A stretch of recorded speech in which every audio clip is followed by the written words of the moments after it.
வணக்கம். இப்போ நம்ம பார்க்க போகிற டாபிக் என்ன அப்படின்னா கியூயிங் தியரி. அதில் நெக்ஸ்ட் மாடல். அதாவது ப்ரீவியஸாக நம்ம என்ன செஞ்சுருக்கோம் அப்படின்னா 2 மாடல் பார்த்துருக்கோம். அந்த 2 மாடல் என்ன அப்படின்னா ரெண்டுமே சிங்கிள் சர்வர். பட் ஒன்று ஃபைனைட் கெப்பாசிட்டி, இன்னொன்று இன்ஃபைனைட் கெப்பாசிட்டி. ஸோ அந்த வரிசையில் நாம் அடுத்து பார்க்க போகிறது 2 மாடல். அதில் பார்த்திங்க அப்படின்னா அந்த 2 மாடலுமே மல்டி சர்வர். ஒன்று ஃபைனைட் கெப்பாசிட்டி, இன்னொன்று இன்ஃபைனைட் கெப்பாசிட்டி. ஸோ அந்த வரிசையில் நாம் பார்க்குறது மல்டி சர்வர் இன்ஃபைனைட் கெப்பாசிட்டி. புரிஞ்சு இல்லையா? ஸோ மல்டி சர்வர் இன்ஃபைனைட் கெப்பாசிட்டிக்கான ஃபார்முலா எப்படி இருக்கும், அதுக்கு அதனுடைய கேரக்டரிஸ்டிக் எப்படி இருக்கும் அப்படிங்கிறத நம்ம இந்த வீடியோவில் பார்க்க போகிறோம். ஓகே, இதில் வரக்கூடிய ஃபார்முலா எல்லாமே கொஞ்சம் ஹெவியாக இருக்கிறது மாதிரி தோணும். பட் ஆனால் பார்த்திங்க அப்படின்னா ஒவ்வொரு ஃபார்முலாவுக்கும் ஒரு ரிலேஷன்ஷிப் இருக்கும். ஸோ அந்த ரிலேஷன்ஷிப்பை கம்பேர் பண்ணி நீங்கள் பார்த்தீங்க அப்படின்னா வெரி சிம்பிள். ஸோ அதனால் இந்த வீடியோ ரொம்ப முக்கியம். ரைட், ஃபஸ்ட்டு பீனாட்டுக்கான ஃபார்முலா மட்டும் நீங்கள் ஞாபகம் வச்சுக்கோங்க. வேறு எல்லா ஃபார்முலாவும் கம்பேர் பண்ணிக்கலாம். Summation of n = 0 to s - 1. இதில் 2 டேர்ம் இருக்குது. ஒன்று ρs n/n ஃபேக்டோரியல், அது சம்மேஷனோட ரிலேட்டடாக இருக்கும். ப்ளஸ் இன்னொன்று ρs s/s ஃபேக்டோரியல் இன்ட்டு 1 - ρ. இந்த டேர்ம் வரக்கூடிய ஃபார்முலாவுக்கு ரிலேட்டடாக இருக்கும். ஸோ இதை ஞாபகம் வச்சுக்கோங்க. ரெண்டையும் ஆட் பண்ணிவிட்டு இந்த ஹோல் இன்வெர்ஸ் கண்டுபிடிக்கணும். ஓகே, நெக்ஸ்ட்டு ஆஸ் யூஸ்வல் ரோங்கிறது மாடல் 1 அண்ட் இதுக்கு முன்னாடி பார்த்த 2 மாடலுமே λ/μ தான். ஏன்னா அங்கே சர்வர் ஒரே சர்வர் தான் இருக்கும். ஸோ அதனால் வேல்யூ மாற போகிறதில்ல. ஆனால் இங்கே மோர் தென் 1 சர்வர் இருக்கும். அதனால் λ/μ எஸ் வேலிடாக இருக்கும். அடுத்து இப்போ நாம் பார்க்குறது எல்எஸ். உங்களுக்கு தெரியும் எல்எஸ்ங்கிறது ஆவரேஜ் நம்பர் ஆஃப் கஸ்டமர் இந்த சிஸ்டம். ஸோ இதை எப்படி இந்த பீனாட்டுங்கிற ஃபார்முலாவிலேருந்து ரிலேட் பண்ணுறதுன்னு பாருங்கள். இங்கே ρs s, இங்கே s+1. இங்கே ஒரே ஒரு டேர்ம் s ஃபேக்டோரியல், இங்கே s அடிஷ்னலாக சேர்க்குறோம். s into s factorial. 1 - ρ இருக்குது, இங்கே 1 - ρ த ஹோல் ஸ்கொயர்.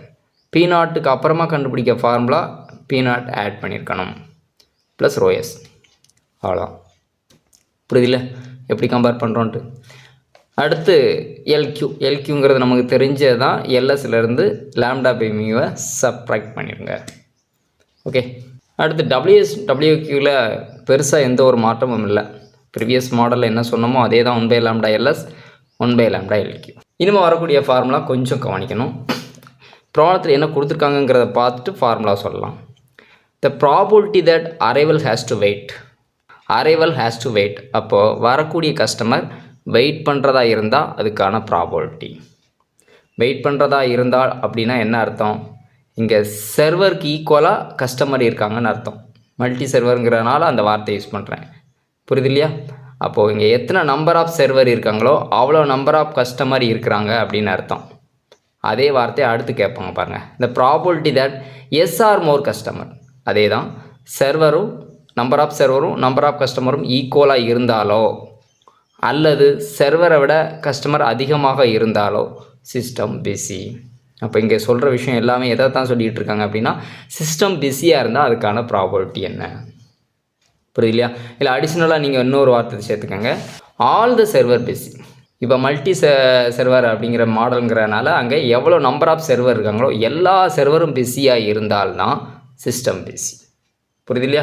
அப்போ ஆல் த சர்வர் பிஸினா தென் த சிஸ்டம் பிஸி. அப்போ சிஸ்டம் பிஸினா என்ன ஃபார்முலா யூஸ் பண்ணணும்? Probability that n is greater than or equal to s. அதுக்கான formula ρs s/s factorial 1 - ρ into p0. இந்த ஒரு பார்ட்டு தான் பிஸி பீரியடுக்கான ஃபார்முலாவாக வருது. ஓகேவா? இந்த பார்ட் அடிஷ்னலாக p0 சேர்த்துருப்போம். அப்போ p0லேருந்து நம்ம 2 ஃபார்முலா நம்ம இப்போது ரிலேட் பண்ணியிருக்கோம். ஒன்று எல்எஸ், இன்னொன்று பிசி பீரியட். ரைட், அடுத்து பாருங்களேன். த probability that arrival enter the service without waiting. அப்போது ஒரு கஸ்டமர் உள்ளே வர்றாங்க, அவங்க வெயிட் பண்ணாமல் டேரெக்டாக அவங்க என்ன செய்கிறாங்கன்னா சர்வீஸ்க்கு போகிறாங்க. சரியா? டேரெக்டாக சர்வீஸ் போகிறாங்க அப்படின்னாலே ஆட்டோமேட்டிக்காக என்ன அர்த்தம்? யாருமே அங்கே சிஸ்டம் இல்லை, சிஸ்டம் ஐடியலாக இருக்குதுன்னு அர்த்தம். அப்போ ஐடியலாக இருக்குது அப்படிங்கிறத நம்ம எப்படி, அதுக்கான ஃபார்முலாவை நம்ம எப்படி கொண்டு வர்றது அப்படின்னா ஒரு சின்ன நோட் டிஸ்கஸ் பண்ணலாம். அதாவது probability that a system busy plus probability that the system idle is equal to 1. இது ஒரு ஜென்ரல் ஃபார்முலா. இப்போ உங்களுக்கு பிஸி பீரியட் தெரிஞ்சிச்சுன்னா அந்த வேல்யூவை ரைட் சைடு கொண்டு போயிட்டீங்கன்னா சிஸ்டம் ஐடியலுக்கான வேல்யூ கிடச்சிரும். அப்போ சிஸ்டம் ஐடியலுக்கான வேல்யூ எப்படி கண்டுபிடிக்கணும்? 1 மைனஸ் சிஸ்டம் பிசி. அந்த வேலையை தான் இங்கே செஞ்சுருக்கோம். 1 minus probability that system busy. System பிசிங்கிறவங்க என்ன வார்த்தையில் யூஸ் பண்ணியிருக்காங்க? Arrival has to wait.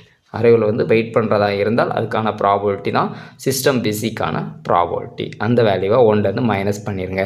ஆட்டோமேட்டிக்காக உங்களுக்கு சிஸ்டம் ஐடியல் கிடச்சிரும். அப்போ இது வந்து ஆட்டோமேட்டிக்காக பிசி பீரியடுக்கான ஃபார்முலா நம்ம மேலே பார்த்தோம் இல்லையா, அதே தான். அந்த வரிசையில் இன்னொரு விஷயம் அப்படியே கண்டினியூவாக பார்த்தா உங்களுக்கு யூஸ்ஃபுல்லாக இருக்கும்னு நம்புகிறேன். If any of the server is busy. இப்போ நம்ம பார்த்தது லாஸ்ட்டாக பார்த்தது வந்து all server busy. All server பிசினா சிஸ்டம் பிசி. ஆனால் இங்கே கேட்க சொல்கிறது என்ன அப்படின்னா any of the server busy அப்படின்னா ஏதாவது ஒரு சர்வர் பிசி. புரியுது இல்லையா? ஒரு சர்வர் பிசி அப்படிங்கிறது என்ன இல்லை, சிஸ்டம் பிசி கிடையாது. அதுதான் இங்கே மென்ஷன் பண்ணியிருக்காங்க. ஏதாவது ஒரு சர்வர் பிசின்னா அதுக்கான ஃபார்முலா ரோ. ஒரு சர்வர் ஐடியல் அப்படின்னா அதுக்கான ஃபார்முலா 1லேருந்து இந்த சிஸ்டம் பிசியை மைனஸ் பண்ணுங்கள், 1 மைனஸ் ரோ.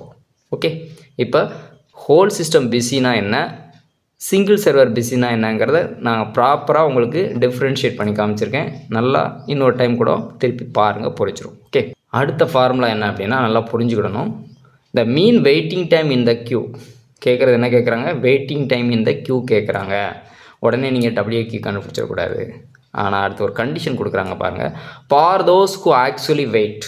இப்போ இந்த டேப்லெட் காலத்தில் நான் ஒரு டிஃப்ரென்ஷியேஷன் பண்ணுறேன். எதுக்கெல்லாம் அப்படின்னா average waiting time in the queue WQக்கும் average waiting time in the queue for those who actually wait expectation of WQ given WS greater than 0 இதுக்கான ஆவரேஜும் எப்படி கண்டுபிடிக்கிறாங்க அப்படிங்கிறத என்ன செய்கிறேன், ஜஸ்ட் ஒரு சின்ன கம்பேரிசனில் கொடுக்குறேன். ஒரே லைனில் சொல்லணும் அப்படின்னா இதை நீங்கள் புரிஞ்சுக்கோங்க டைரெக்டாக. இந்த சைடில் எடுக்கக்கூடிய ஆவரேஜ் எல்லாம் எப்படி இருக்கணும் அப்படின்னா, ஒரு கஸ்டமர் வரும்போது சிஸ்டம் பிஸியாக இருந்தால் அவங்களுக்கான வெயிட்டிங் டைமை இந்த ஆவரேஜ் கால்குலேஷனில் எடுக்க வேண்டும்.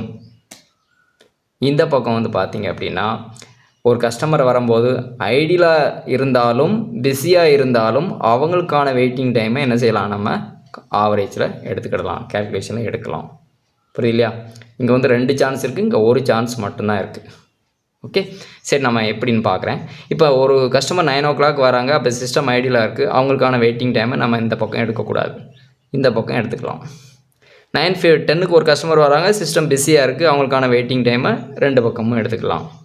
9:15 ஒரு கஸ்டமர் வராங்க. அப்போ சிஸ்டம் பிஸியாக இருக்குது. அவங்களுக்கான வெயிட்டிங் டைம் 13 minutes. அப்போ இந்த 2 பக்கமும் எடுத்துக்கலாம்.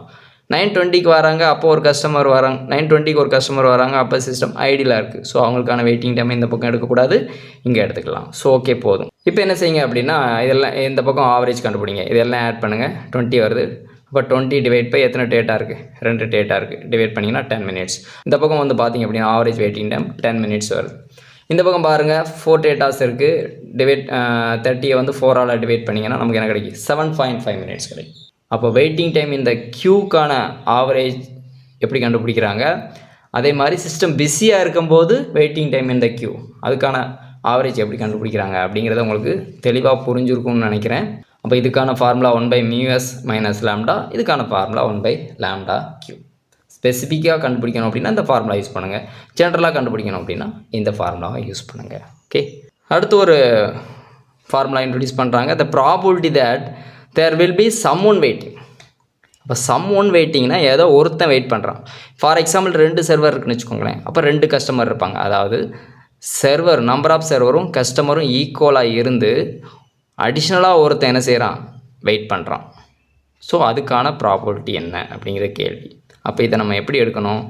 அப்போ நம்பர் ஆஃப் சர்வர் எஸ்ஸை விட கஸ்டமர் ஒருத்தங்க அதிகமாக இருக்காங்க. அப்போ நம்பர் ஆஃப் கஸ்டமர் வந்து greater than or equal to number of server plus 1. Number of சர்வரோட ஒரு கஸ்டமர் அதிகமாக இருந்தால் அதுக்கான ப்ராபபிலிட்டி வேறு ஒன்றுமே கிடையாது. அப்படியே பிசி பீரியடுக்கான ஃபார்முலாவை அப்படியே எழுதிடுங்க. பிசி பீரியடுக்கான ஃபார்முலாவை அப்படியே எழுதுங்க. Rho s the whole power s by s factorial into 1 minus rho into P0. அடிஷ்னலாக என்ன செய்ய போகிறீங்க, ரோவை இங்கே அடிஷ்னலாக சேர்க்க போகிறீங்க. நான் அதுக்கான விளக்கத்தை சொல்கிறேன் பாருங்கள். அந்த பிசி பீரியடுக்கு வந்து n வந்து greater than or equal to s. இங்கே வந்து ஒரு கஸ்டமர் ஆட் பண்ணுறாங்க. அப்போ ஒரு கஸ்டமருக்காக நீங்கள் என்ன செய்றீங்க, ஒரு ரோவை இங்கே சேர்த்துக்கோங்க. ஒரு கஸ்டமர் இங்கே ஆட் பண்ணும்போது இங்கே ஒரு ரோவை சேர்த்துக்கோங்க. அப்போ பிசி பீரியடுக்கும் இதுக்கும் என்ன வித்தியாசம் அப்படின்னா, அடிஷ்னலாக இங்கே ஒரு ரோ வந்து சேர்க்க வேண்டும்.